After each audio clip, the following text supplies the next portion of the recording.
Chapter 11. How pleasant you could join us, the hook-handed man said in a sickly, sweet voice. Violet immediately tried to scurry back down the rope, but Count Olaf's assistant was too quick. In one movement, he hoisted her into the tower room and with a flick of his hook, sent her rescue device clanging to the ground. Now Violet was as trapped as her sister. I'm so glad you're here, the hook-handed man said. I was just thinking how much I wanted to see your pretty face. Have a seat. What are you going to do with me? Violet said. I said have a seat. The hook-handed man snarled and pushed her into a chair. Violet looked around the dim and messy room. I'm certain that over the course of your own life, you have noticed that people's rooms reflect their personalities. In my room, for instance, I have gathered a collection of objects that are important to me, including a dusty accordion on which I play a few sad songs, a large bundle of notes on the activities of the Baudelaire orphans, and a blurry photograph taken a very long time ago of a woman whose name is Beatrice. These are items that are very precious and dear to me. The tower room held items that were very dear and precious to Count Olaf, and they were terrible things.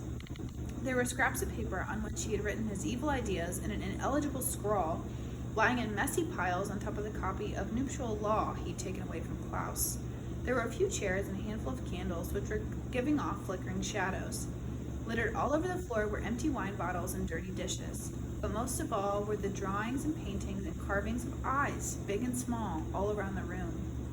There were eyes painted on the ceilings and scratched into the grimy wooden floors.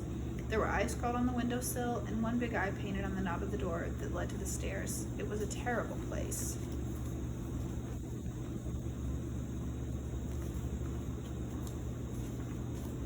The hook-handed man reached into a pocket of his greasy overcoat and pulled out a walkie-talkie.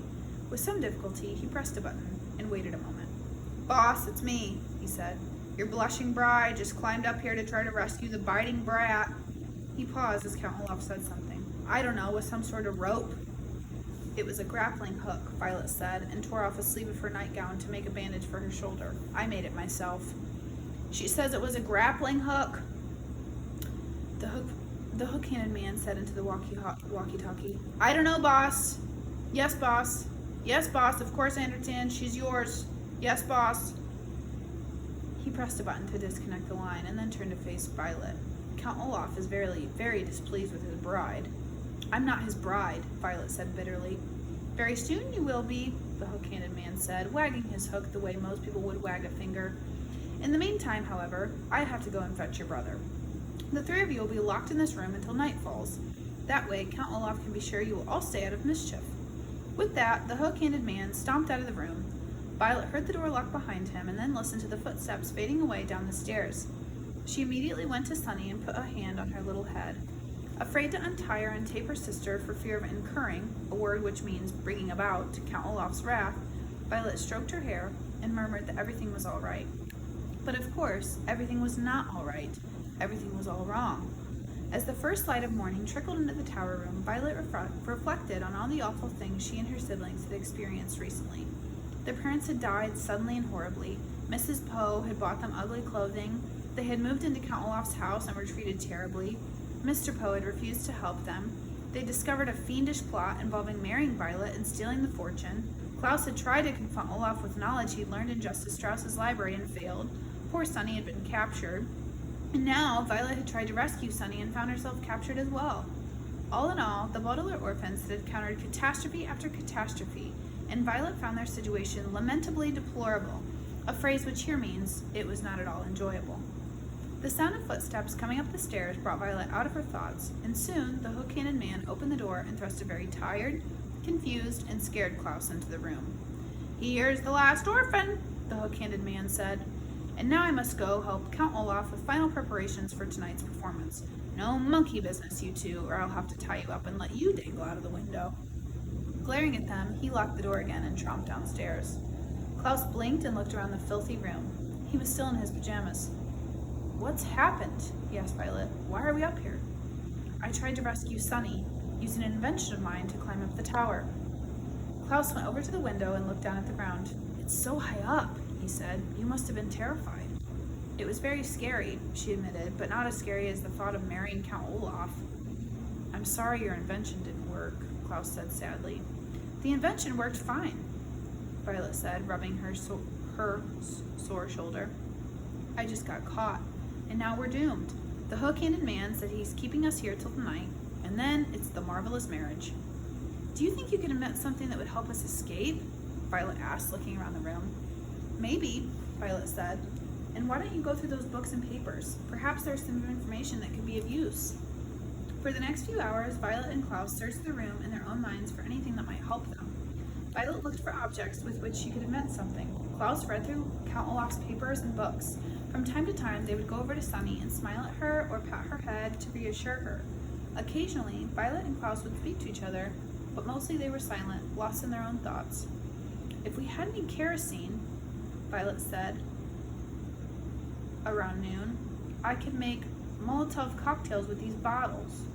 What are Molotov cocktails? Klaus asked. They're small bombs, made inside bottles. We could throw them out of the window and attract the attention of people that pass by. We don't have any kerosene, Klaus said mournfully. They were silent for several hours. If we were polygamists, Count Olaf's marriage plan would work. What are polygamists? Violet asked. Polygamists are people who marry more than one person, Klaus explained. In this community, polygamists are breaking the law, even if they have married in the presence of a judge, with the statement of I do and the document signed. I've read it here in nuptial law. But we're not polygamists, Violet said mournfully. They were silent for several more hours. We could break these bottles in half and use them as knives, but I'm afraid that Count Olaf's troop would overpower us. You could say I don't instead of I do, but I'm afraid Count Olaf would order Sunny dropped off the tower. I certainly would, Count Olaf said, and the children jumped. They had been so involved in their conversation that they hadn't heard him come up the stairs and open the door.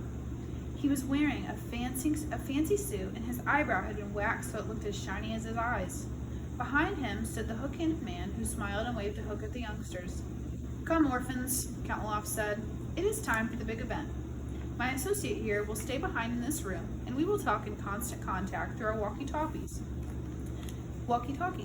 If anything goes wrong during tonight's performance, your sister will be dropped to her death. Come along now. Violet and Klaus looked at each other, and then at Sunny, still dangling in her cage, and followed Count Olaf out the door. As Klaus walked down the tower stairs, he felt a heavy sinking in his heart as all hope left him. There truly seemed to be no way out of their predicament. Violet was feeling the same way until she reached out with her right hand to grasp the banister for balance. She looked at her right hand for a second and began to think. All the way down the stairs and out the door, in the short walk down the block to the theater, Violet thought and thought and thought, harder than she had in her entire life.